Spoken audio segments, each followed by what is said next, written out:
Story शुरू करने से पहले मैं आप सबसे एक रिक्वेस्ट करना चाहता हूँ कि प्लीज मेरे चैनल को सब्सक्राइब करें, वीडियो पसंद आए तो वीडियो पे लाइक करें और जितना हो सके अपने फ्रेंड्स को शेयर करें। इससे मेरे चैनल को सपोर्ट और आपका प्यार मिलेगा, सो प्लीज कंसिडर इट।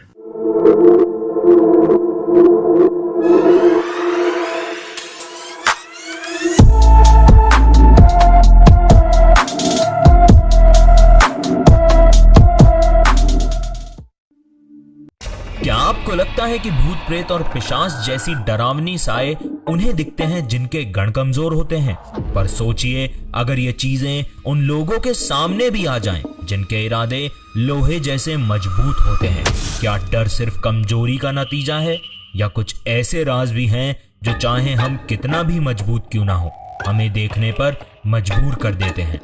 आज जो कहानी मैं आपको सुनाने जा रहा हूँ वो सिर्फ एक कहानी नहीं है, वो एक ऐसा एक्सपीरियंस है जो शायद आपकी सोच को हिला कर रखे।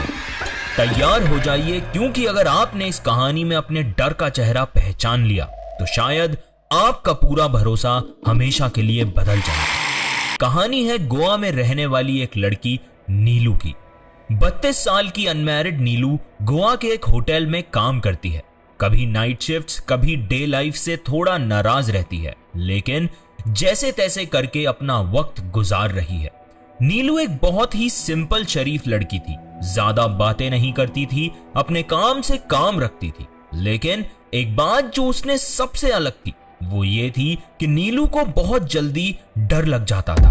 अगर रास्ते पर कोई कुत्ता भौंक दे या फिर पीछे से कोई हॉर्न की आवाज आ जाए तो दिल जोरों से धड़कने लगता था। इस डर से न जाने वो कितने सालों से अकेली लड़ती आ रही थी।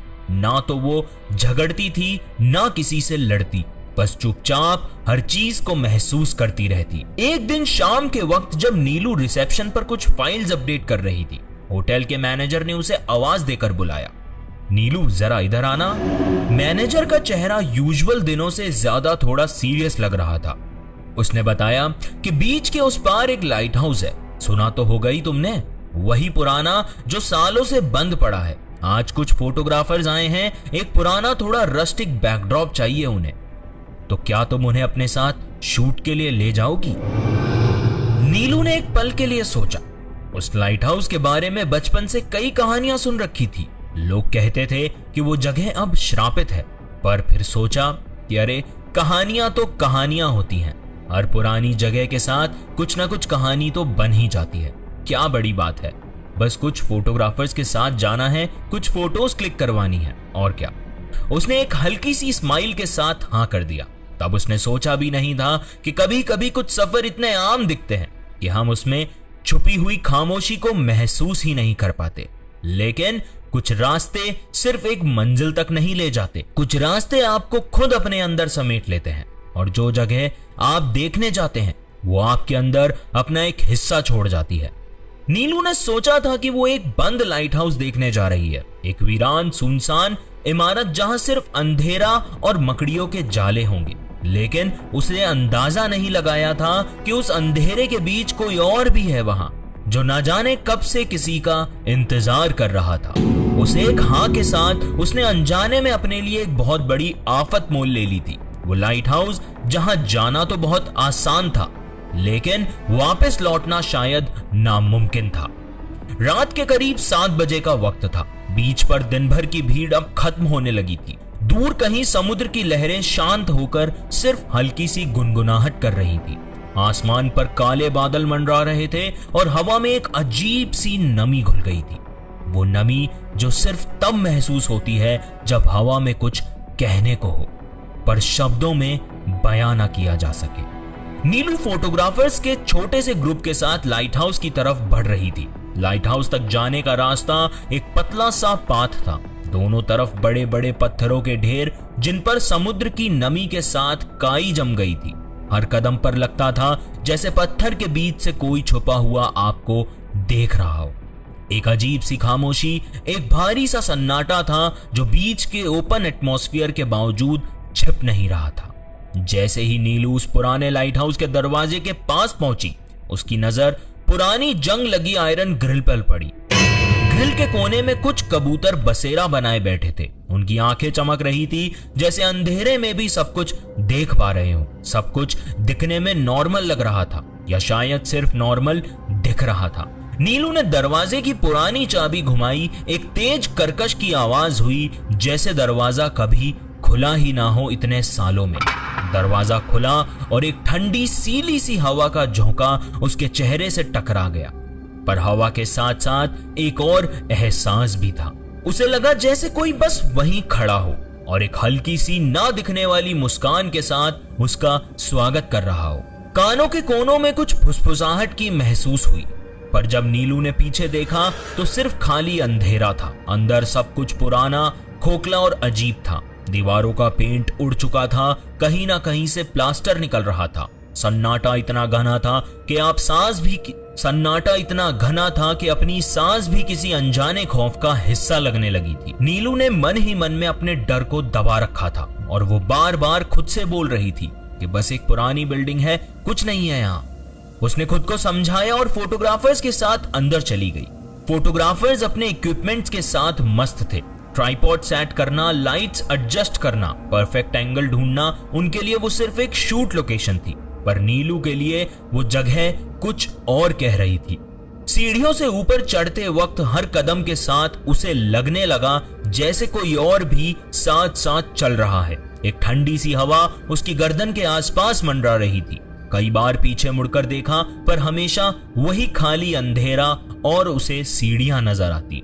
शायद हवा होगी या मैं ओवर थिंकिंग कर रही हूँ, नीलू ने अपने मन को समझाया। लेकिन अंदर कहीं एक अजीब सी बेचैनी ने जगह पकड़ ली थी। कई घंटे बीत गए। फोटोग्राफर्स लाइट्स और बैकड्रॉप्स सेट करते रहे और इस सब के बीच वक्त कब कैसे बीत गया पता ही नहीं चला। करीब रात के 10 बजे, तभी जब नीलू एक कोने में खड़ी सब देख रही थी, उसकी नजर लाइट हाउस के ऊपर वाली वॉल गैलरी पर गई और उसका दिल एक पल के लिए वहीं रुक गया। गैलरी में जहां कोई नहीं था, जहां किसी का होना मुमकिन नहीं था, एक हल्की पीली रोशनी में कुछ जल रहा था। वहां एक पुरानी हल्की हल्की झिलमिलाती लाइट जो बिना किसी वजह के अपने आप लपझप कर रही थी। और जब नीलू ने ज्यादा गौर से देखा तो उसे लगा कि उस रोशनी के आसपास कोई परछाई हलचल कर रही है, जैसे कोई वहां खड़ा नीचे उन्हें घूर रहा है। नीलू का गला सूखने लगा। उसने अपनी आंखें मसली, पर जब दोबारा देखा तो रोशनी अब भी वहीं थी, लेकिन अब उसके बीच एक धुंधला सा चेहरा भी दिखाई देने लगा था। नीलू के मन में एक ही ख्याल चल रहा था, ये रोशनी कहां से आ रही थी, क्योंकि लाइट हाउस की बिजली तो कब की कट चुकी थी और वहां ऐसे कैसे रोशनी हो सकती है। उसने थोड़ा आगे जाके देखा, लेकिन जितना वो उस रोशनी के पास जा रही थी उतना ही उसका डर बढ़ता जा रहा था। और फिर जैसे ही नीलू ने अपनी आंखें ध्यान से घुमाई, सामने बिल्कुल रेलिंग के पास वो चीज उसे और ज्यादा क्लियर लगी। पर वो जो साया था वो बिल्कुल भी नॉर्मल नहीं था। उसने देखा कि वहां से धुआं निकल रहा था, और धुआं भी कोई आम धुआं नहीं, वो आग के जैसे जल रहा था, जैसे उस चीज के अंदर कोई आग लगी हो। और फिर सबसे हॉरिफाइंग चीज, वो आदमी जो वहां खड़ा था बिल्कुल चुप था। ना वो चीख रहा था, ना ही उसके शरीर में कोई हिलने का असर था। बस उसके चेहरे पर एक अजीब सी खामोशी थी और उसकी आंखों में कुछ ऐसा था जो नीलू को समझ नहीं आ रहा था। आंखों में कोई लाइफ ही नहीं थी, बस एक भयंकर गुस्सा था, जैसे वो उसे कहना चाहता हो कुछ लेकिन बोल नहीं पा रहा हो। नीलू का मन पूरी तरह से बेचैन हो रहा था। उसकी जान तो सूख ही गई थी और उसके पैर इतने कांप रहे थे कि तभी वो जलती हुई आत्मा धीरे धीरे उसकी तरफ बढ़ने लगी। हर कदम के साथ नीलू को लग रहा था कि कोई उसके आसपास है, कोई उसे ढूंढ रहा है, कोई उसकी तरफ आ रहा है। उसके कान में एक अजीब सी आवाज गूंज रही थी, जैसे कोई पुरानी दर्द भरी चीख हो जो हमेशा से वहां थी। आवाज जैसे पूरी हवा में घुल रही थी और नीलू को समझ नहीं आ रहा था कि ये सब आखिर हो क्या रहा है। तब आसमान में एक बिजली चमकी और एक पल के लिए नीलू ने देखा कि वो जलता हुआ आदमी का चेहरा अब बिल्कुल बदल गया था। उसका चेहरा जल रहा था, लेकिन उसकी आंखों में एक कहानी थी, एक ऐसी कहानी जो वो कहना चाहता था पर कभी कह नहीं पाया। नीलू का दिल थोड़ा सा रुक गया था और वो जोर से चीखी। उसकी चीख के साथ ही एक बंदा भागता हुआ ऊपर गया। उसके पास वो पसीने से तरबतर थी। उसने शक्ल से कुछ नहीं दिखाया, बस ऊपर गैलरी की तरफ इशारा किया। उसका शरीर कांप रहा था, पूरी बॉडी जैसे एक सूखी पतंग की तरह हिल रही थी। फोटोग्राफर ने ऊपर देखा पर वहां कुछ भी नहीं था। वो आराम से नीलू को नीचे लेकर गया, लेकिन जैसे जैसे वो सीढ़ियां उतर रही थी, नीलू को लग रहा था कि जैसे उसके पीछे कोई है। एक ठंडी हवा उसके साथ साथ चल रही थी और उस हवा का टच जैसे कि कोई जिस्म में जान डाल रहा हो। हर कदम पर उसे लगता जैसे कोई चीज, कोई रूह उसके बिल्कुल पीछे चल रही हो और नीलू का दिल बहुत तेज धड़क रहा था। दरवाजे तक पहुंचते ही उसने देखा वो जलता हुआ आदमी अब नीचे हॉल के बीच में खड़ा था।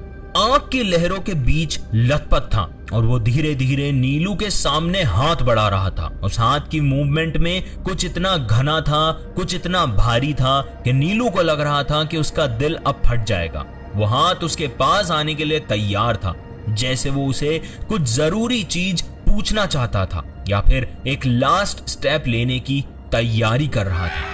और वो धीरे धीरे नीलू के करीब आ रहा था। नीलू ने पूरी ताकत से दरवाजा खोला और भागकर लाइट हाउस से बाहर निकल गई। बीच तक भागती रही बिना पीछे देखे। सब लोग बिना कुछ सोचे समझे अपना सामान उठाकर नीलू के पीछे पीछे भाग पड़े। उनमें से कुछ फोटोग्राफर्स के हाथों से तो उनका इक्विपमेंट भी गिरते गिरते बचा। रात के सन्नाटे में सबके कदम पत्थरों पर जोर जोर से पड़ रहे थे, जैसे खुद डर भी उन्हें पीछे छोड़ने नहीं दे रहा था। तेजी से बीच के रास्ते को पार करते हुए वो सब लोग होटल तक पहुंचे। होटल के रिसेप्शन के पास आकर सब लोग रुक गए। सांस फूली हुई थी, आंखों में हमेशा के लिए याद रह जाने वाला डर था। नीलू एक कोने में सोफे पर बैठी थी। उसके हाथ ठंडे पड़ चुके थे और आंखों में एक अजीब सा डर था। उसकी पूरी बॉडी कांप रही थी, जैसे वो पूरा डरावना सीक्वेंस उसकी आंखों में चल रहा था। मैनेजर और कुछ फोटोग्राफर्स उसके पास आए। धीरे धीरे नीलू ने सबको वो पूरी घटना बताना शुरू की। कैसे गैलरी में रोशनी जली थी, कैसे उसने एक जलता हुआ चेहरा देखा था और कैसे उसे लगा कि जैसे कोई उसे भुलाने की कोशिश कर रहा हो। शुरू में सबने हंसकर टाल दिया, क्या नीलू तुम भी? लाइट हाउस वैसे ही क्रीपी होता है, इमेजिनेशन है तुम्हारी। मैनेजर ने भी हंसकर बोला कि रात का टाइम है, हवा, थकान, सबका एक कॉम्बिनेशन इफेक्ट हो रहा है तुमको। तुम्हारा दिमाग शायद ओवरवर्क कर रहा है। लेकिन जब उनमें से एक फोटोग्राफर ने अपने कैमरे का फुटेज चेक करना शुरू किया तो माहौल एकदम बदल गया। उसके कैमरे में कुछ रैंडम क्लिक्ड फोटोज में एक अजीब से आग का रिफ्लेक्शन था और कुछ फ्रेम्स में जहां किसी इंसान का होना मुमकिन नहीं था, एक अननेचुरल सांस लेती धुंध सी छाई हुई थी। मतलब कि स्मोक दिख रहा था, फॉग नजर आ रहा था। सब लोग चुप हो गए।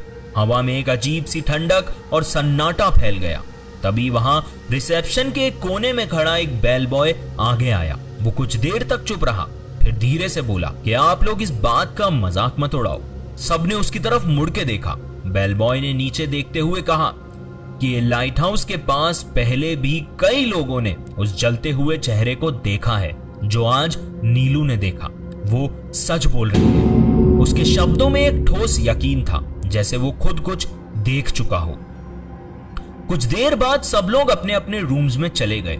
होटल में वो पहला दिन था जब कोई भी मस्ती नहीं कर रहा था। सबके चेहरे पे एक अलग ही लेवल का डर था।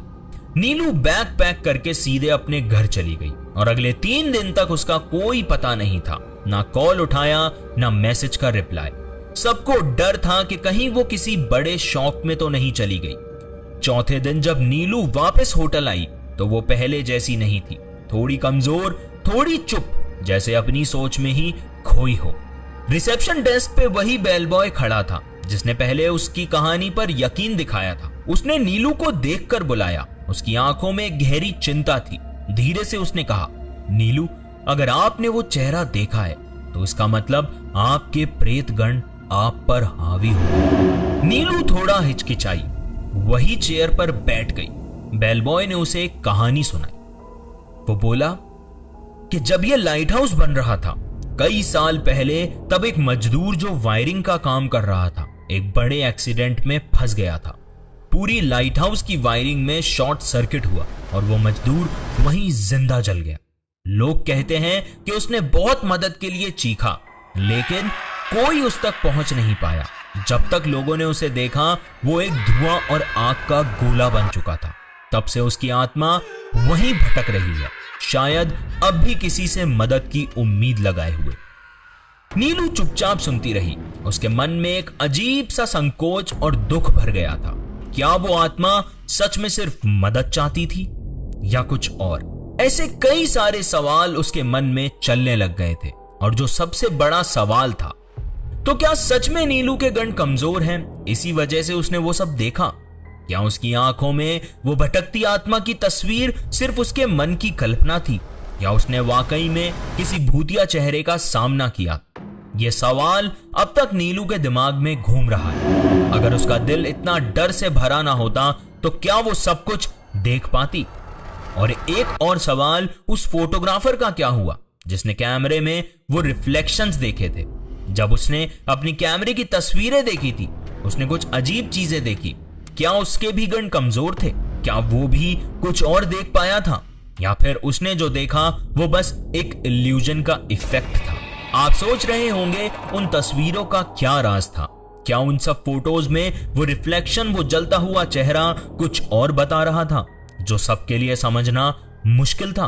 कहानी का पहला पार्ट तो यही था, पर अगर आप ये समझना चाहते हो कि आगे क्या हुआ, वो फोटोग्राफर्स किस रास्ते पर गया और नीलू ने अपने दिमाग को किस तरह से संभाला, तो अगले हफ्ते का पार्ट 2 मिस मत करना। क्या नीलू को सच में अपने डर का सामना करना पड़ेगा, या फिर कुछ और ही चीज उसका इंतजार कर रही है? अगर आपको लगता है कि यह कहानी बस एक दर्द भरी हॉरर कहानी है, तो आप गलत भी हो सकते हैं।